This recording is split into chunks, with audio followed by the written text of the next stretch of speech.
Ideal گھٹیا بھی ہو سکتا ہے، بڑھیا بھی ہو سکتا ہے، ادنا بھی ہو سکتا ہے، اعلیٰ بھی ہو سکتا ہے، نیچے کا بھی ہو سکتا ہے، اوپر کا بھی ہو سکتا ہے۔ مثلا سب سے گھٹیا آئیڈیل کیا ہے؟ اپنی ذات، اپنا مفاد، اپنا علو۔ گویا کہ اس کا آئیڈیل اپنی ذات ہے، ذات کے لیے زیادہ سے زیادہ دولت، ذات کے لیے زیادہ سے زیادہ عزت، ذات کے لیے زیادہ سے زیادہ اقتدار، یہ حاصل کرنا، یہ بھی ایک مقصد ہے، یہ بھی ایک نصب العین ہے۔ یہ گویا کہ انسان اپنی شخصیت کے گرد گھوم رہا ہے، شخصیت کے گرد گھوم رہا ہے۔ نتیجہ کیا نکلے گا؟ یہ انسان کیا ہوگا؟ جھوٹا ہوگا، دغاباز ہوگا، دھوکہ دے گا، بائی ہک اور بائی کروک یہ چیزیں حاصل کرنے کی کوشش کرے گا۔ مقصد ہے دنیا میں سربلندی، جیسے کہ سورہ قصص کے آخر میں کہا گیا لا یریدون علوا فی الارض ولا فسادا، یہ زمین میں بلندی حاصل کرنا، اس سے تو فساد پیدا ہوتا ہے۔ وہ کیوں اونچا ہے، میں کیوں نہ اونچا ہو جاؤں؟ تو اپنی حریم ذات ہی کے گرد جو ہے وہ چکر لگا رہا ہے۔ تو ظاہر بات ہے کہ جو اس آئیڈیل پر ہے وہ اخلاقی اعتبار سے انتہائی گھٹیا ہوگا، اس لیے کہ قرآن کہتا ہے ان النفس لامارۃ بالسوء، نفس جو ہے وہ تو برائی ہی کا حکم دیتا ہے۔ دولت مطلوب بن گئی، مقصود بن گئی، تو بائی ہک اور بائی کروک، بائی حلال اور بائی حرام، بائی جائز اور بائی ناجائز، اس لیے کہ مقصود ہے۔ لہذا گھٹیا ترین آئیڈیل ہے انسان کا اپنا نفس، گھٹیا ترین، اور اس سے پست ترین اخلاق، رذائل اخلاق اس سے وجود میں آئیں گے۔ اس سے ذرا بلند تر سطح پر، جسے ہم کہتے ہیں قوم پرستی، وطن پرستی۔ If a person is a really nationalist person، اب نیشن، آج کل تو آپ کو معلوم ہے نیشن سٹیٹس کا تصور ہے، وطن بھی نیشن کی اور بنیاد پر بنتا ہے۔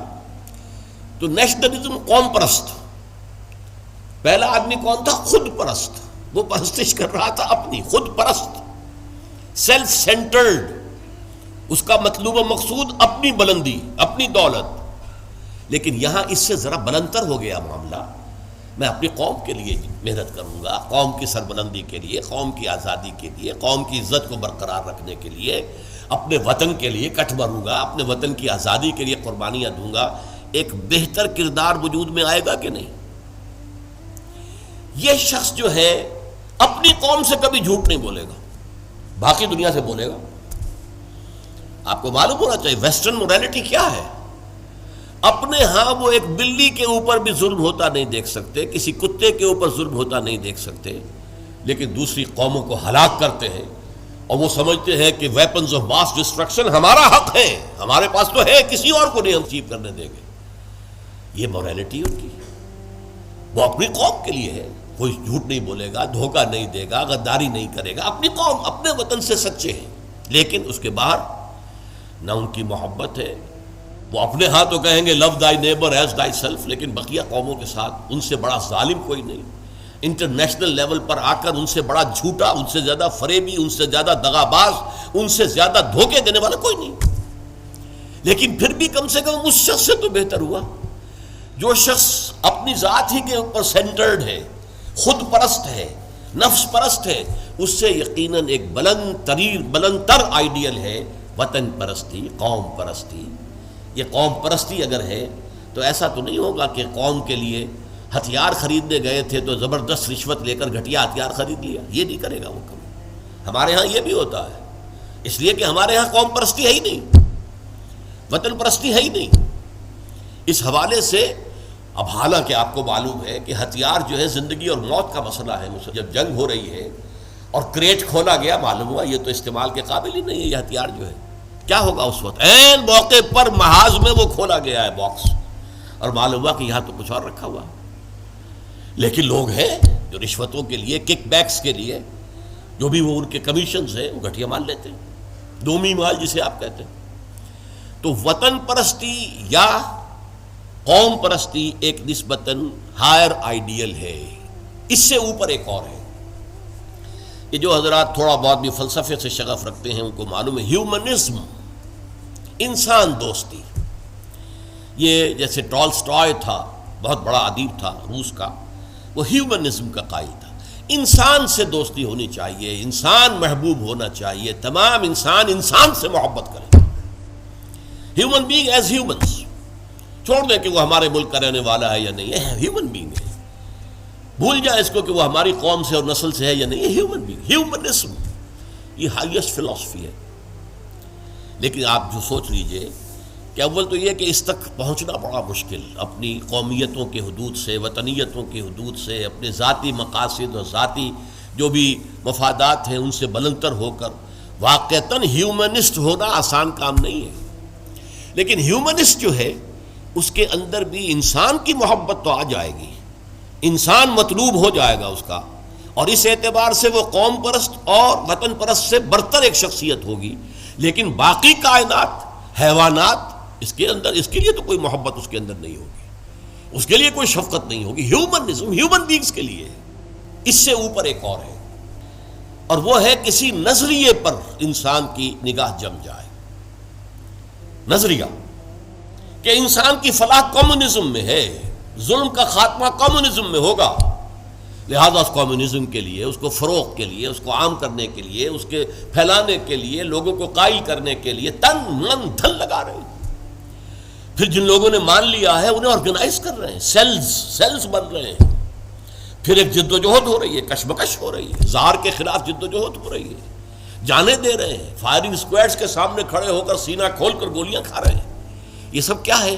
ایک تصور کے حسن مبہم پر ساری ہستی لٹائی جاتی ہے، ایک تصور ہے، ایک آئیڈیل ہے، کمیونزم جو ہے ایک آئیڈیل ہے، ایک آئیڈیالوجی ہے، اس آئیڈیالوجی کو اپنا آئیڈیل بنا کر اور پھر جد و جہد اور محنت اور قربانیاں اور اثار سب کچھ۔ اب ایک ہی چھلانگ ہے، خدا پرستی، ہائیسٹ آئیڈیل، یہ ہے جس کو کہ علامہ اقبال نے کہا ہے، در دشت جنون من جبریل زبوں سے دے یزداب کمنداور، اے ہمت مردانہ، اے ہمت مردانہ، کمند ڈالو اللہ پر۔ یہ اصل میں تشبیہ سمجھیے، آپ ایک اونچی فصیل پہ چڑھنا چاہتے ہیں، کمند ہوتی تھی پچھلے زمانے میں، اب کمند کو پہلے پھینکنا پڑتا ہے، آپ کا زور بازو ہونا چاہیے نا، جب تو آپ پھینکے کہ اونچا جا کر لگ جائے وہاں پر، جتنی اونچی کمند ہوگی اتنا اونچا آپ چڑھ سکیں گے، اس سے آگے تو نہیں جا سکتے۔ کمندی کہیں درمیان میں اٹک گئی ہے تو درمیان میں آپ بھی اٹکے رہ جائیں گے، ٹاپ پر تو آپ نہیں جا سکتے جب تک کہ وہ کمند جو ہے ٹاپ پر نہ لگے جا کر۔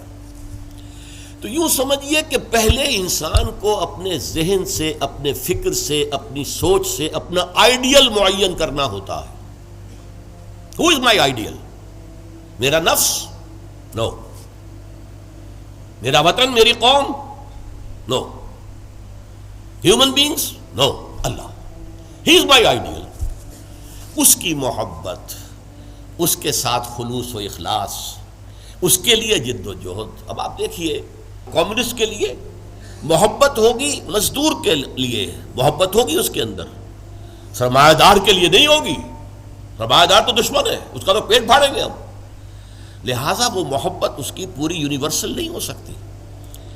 اللہ کو جس نے آئیڈیل بنا لیا، اللہ منزل ماں کبریاست، میری منزل، میرا آئیڈیل، میرا مقصود، میرا مطلوب، میرا محبوب حقیقی اللہ ہے، یہ ہے ہائیسٹ آئیڈیل۔ اور جو شخص اللہ کو اپنا آئیڈیل بنا لے، اپنا مقصود بنا لے، اپنا مطلوب بنا لے، اپنا محبوب بنا لے، وہ در حقیقت بلند ترین کردار ہوگا، اور اس کی مکمل مثال محمد الرسول اللہ صلی اللہ علیہ وسلم کی شخصیت ہے۔ محبوب حقیقی اللہ کے سوا کوئی نہ رہے۔ نصب العین وہی ہوتا ہے جہاں پہ نگاہ جمی ہوئی ہے، اگرچہ اس کے لیے جو محنت کر رہے ہیں وقتی طور پر آپ کا کوئی اور ہدف ہو سکتا ہے، جیسے ہم کہتے ہیں کہ اصل نصب العین تھا اسلام کو دنیا میں غالب کرنے کی جد و جہد، اس کے لیے پہلا نصب العین بن گیا پاکستان کا حصول۔ یہ دوسری بات ہے کہ ہم پاکستان کو حاصل کرنے کے بعد بھول گئے کہ کس لیے ہم نے حاصل کیا تھا، اور اسی لیے ذلیل و خوار ہے۔ انڈیا کے مقابلے میں سر اٹھا کر کھڑے ہونا ہمارے لیے ممکن نہیں ہے، سوائے اس کے کہ ایٹمک ڈیٹرنٹ جو ہے اس کا سہارا لیا ہوا ہے، اور اگر خدا نہ خواستہ میرے نزدیک تو تقدیر مبرم میں امریکہ نے یہ آپ سے چھین کر رہنا ہے، پھر کیا رہ جائے گا کچھ؟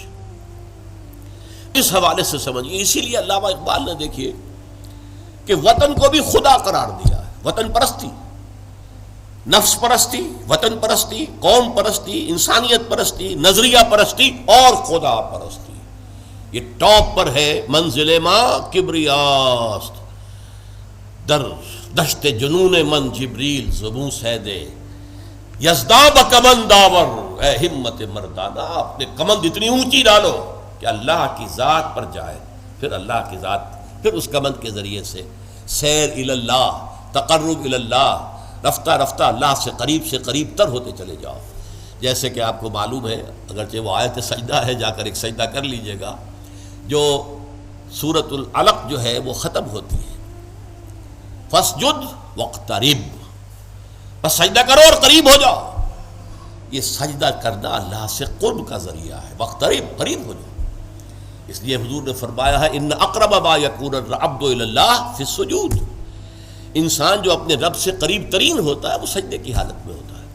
اپنی انا ختم کر دی، اپنی انا مٹی میں ملا دی، پیشانی اللہ کے سامنے خاک پر رکھ دی، بس یہ گویا کہ جو یہ انا ہی جو ہے ہماری، یہی تو ہے در حقیقت جو ہمارے درمیان اور اللہ کے درمیان حائل ہے۔ اس انانیت کا امکان ختم ہوا تو پھر اللہ کے ساتھ ہمارا بہت قرب ہے۔ یہ ہے ضعف الطالب والمطلوب۔ گھٹیا آدرش ہوگا تو گھٹیا ہی شخصیت وجود میں آئے گی، اگر اعلیٰ آدرش ہوگا تو بلندتر شخصیت وجود میں آئے گی۔ آدرش نصب العین، مقصود، مطلوب، محبوب حقیقی اپنا نفس بھی ہو سکتا ہے، اپنی ذات بھی ہو سکتا ہے۔ اپنے ہی حسن کا دیوانہ بنا پھرتا ہوں، اپنی ہی حریم ذات کا جو ہے طواف ہو رہا ہے، اس سے اوپر ہے ہی نہیں، نگاہ ہی نہیں۔ اس سے ذرا اوپر ہوئے وطن پرست، قوم پرست، اس سے ذرا اوپر ہوئے انسان پرست، انسان دوست، اس سے ذرا اوپر ہوئے ایک نظریہ، تصور، ایک تصور کے حسن مبہم پر کیسے ہستی لٹائی جاتی ہے، زندگی ترک آرزو کے بعد کیسے سانسوں میں ڈھالی جاتی ہے۔ ترک آرزو، یہ آرزو وہی ہے نصب العین۔ میں نے شروع میں کیا عرض کیا تھا، جس شخص کا کوئی نصب العین ہے ہی نہیں وہ تو حیوان ہے۔ کم سے کم وہ شخص بھی جس نے اپنے نفس کو اپنا نصب العین اور مطلوب بنایا، وہ بھی انسان تو ہے، گھٹیا ہے، بہت گھٹیا انسان ہے، لیکن وہ حیوان نہیں ہے۔ جس شخص کا کوئی نصب العین ہے ہی نہیں، وہ تو پیور انسٹنکٹس کی بنیاد پر زندہ ہے۔ قرآن مجید میں سورہ ملک میں کہا گیا ہے افمن یمشی مکبا علی وجہہ اہدی امن یمشی سویا علی صراط مستقیم۔ ایک شخص اوندے منہ اپنے پیٹ کے بل جو ہے گھسٹ رہا ہے، اسے کیا نظر آئے گا منزل کہاں ہے، جانا کدھر ہے؟ ہم اپنے بطن اور فرج کے تقاضوں کی بنیاد پر زندہ ہیں۔ انسٹنکٹس ہے جو اینیمل انسٹنکٹس ہے، پیٹ کھانے کو مانگتا ہے، اور ہمارے اندر پروکریشن کے لیے، نسل کو بڑھانے کے لیے جنس کا، شہوت کا جذبہ رکھ دیا گیا، اسی کے لیے اندر زندگی لگا رکھے۔ اس میں بھی کوئی امنگ نہیں ہے، اس میں بھی کوئی اونچے اٹھنے کی خواہش نہیں ہے۔ بس میں کہا کرتا ہوں وہ زندگی نہیں گزارتے، زندگی انہیں گزارتی ہے، زندگی انہیں گزارتی ہے۔ لیکن یہ کہ وہ زندگی گزارنا، وہ تو یہ ہے کہ آپ کا کوئی نہ کوئی نصب العین، کوئی آئیڈیل، کوئی ہائر جو آپ کا ایک مقصود و مطلوب ہو۔